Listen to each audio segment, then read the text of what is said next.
Bom dia a todos. Que a paz do nosso Deus seja com todos nós esse dia, com a nossa casa também. Livro de Jonas, capítulo 1, a partir do verso 1, a palavra de Deus nos diz assim nessa manhã.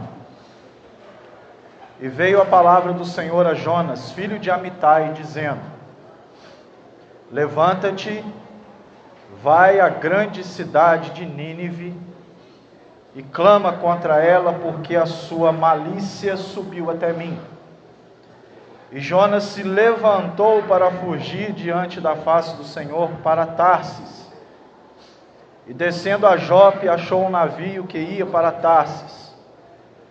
Pagou, pois, a sua passagem e desceu para dentro dele, para ir com ele para Tarsis, de diante da face do Senhor.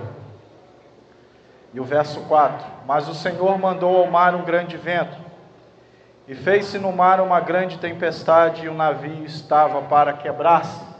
Palavra de Deus. Aqui no livro de Jonas, nesses 4 capítulos apenas, a palavra nos ensina muitas coisas em relação à obediência. E a palavra de Deus em relação à obediência também vai nos ensinar que é melhor obedecer do que sacrificar. Até porque o Senhor não atenta para o sacrifício humano, Ele atenta para a obediência do coração do homem. E isso é uma grande verdade para todos nós, uma vez que olhamos para a palavra de Deus e buscamos, através da palavra de Deus, obedecer a voz do Senhor nas nossas vidas. Aqui nessa passagem de Jonas, no capítulo 1, a palavra nos mostra que Jonas tinha uma vocação. Jonas tinha um chamado da parte de Deus. Só que a primeira resposta que Jonas dá para o Senhor vem através da desobediência. O Senhor dá uma ordem a esse homem, que era profeta de Deus. Deus dá uma ordem a ele: levanta-te, ou seja, Deus, além de dar uma ordem, cobra dele uma ação. Levanta-te e vai à grande cidade de Nínive, e declara a todo aquele povo que a malícia, a maldade, o seu pecado tem subido diante de mim, tem sido apresentado diante de mim. Jonas não apenas age através da desobediência, mas Jonas age também com egoísmo. Por quê? Primeiro que os ninivitas, aí é uma questão histórica, os ninivitas eram um povo inimigo do seu povo. E nós, enquanto seres humanos, muitas das vezes quando dobramos o nosso joelho para orar a Deus, principalmente quando estamos passando pelo processo, pela estrada da perseguição, quando estamos sendo perseguidos por alguém, malditos por alguém, geralmente a atitude do homem num primeiro momento é, ao dobrar o seu joelho diante de Deus, clamar por justiça para aquele que me persegue e para mim clamar a Deus por misericórdia. Nós gostamos de agir assim diante da presença de Deus. Para o próximo, Senhor, justiça, queima ele, mas para mim misericórdia.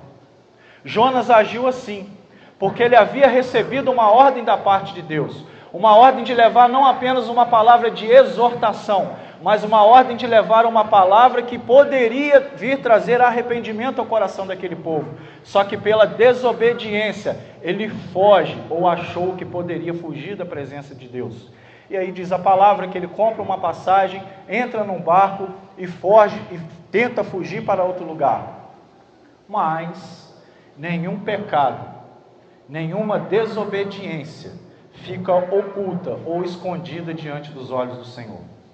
Diz a palavra no verso 4 que num determinado momento, em meio à embarcação em alto mar, Deus envia um vento forte que faz aquela embarcação balançar de um lado para o outro. E diz a palavra que Jonas ainda dormia no porão do barco. Queridos, muitas das vezes o pecado oculto na nossa vida, que está escondido no porão das nossas vidas, é esse que vai nos levar para o fundo.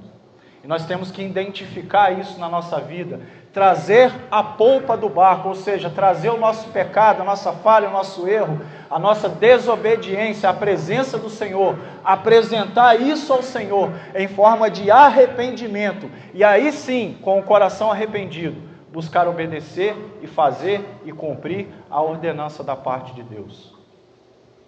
Com essa passagem de Jonas eu aprendo uma coisa: obedecer é melhor do que sacrificar.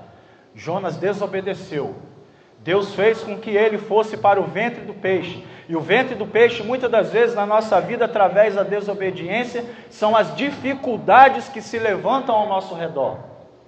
E muitas das vezes as dificuldades que se levantam vêm, para não dizer em todas elas, vêm pela permissão de Deus. Mas aqui também tem um outro detalhe que eu aprendo com a história de Jó. Nem tudo aquilo que Deus permita que aconteça significa que Ele goste.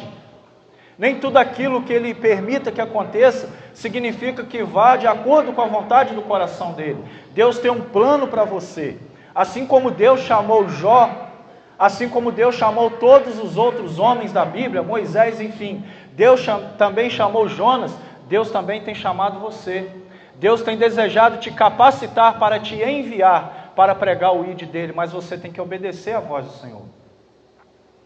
Então que nós possamos agir como o segundo momento de Jonas, quando vomitado pelo peixe na praia na areia, quando vomitado pelo peixe na areia daquela praia, depois de ter orado no ventre do peixe, ele então se arrepende, e através do seu arrependimento, ele vai até a cidade de Nínive, cumpre aquilo que Deus havia ordenado, e diz a palavra que todo aquele povo se converteu aos pés do Senhor. Então é necessário obediência, porque obedecer é melhor do que sacrificar. Amém? Deus te abençoe no nome de Jesus.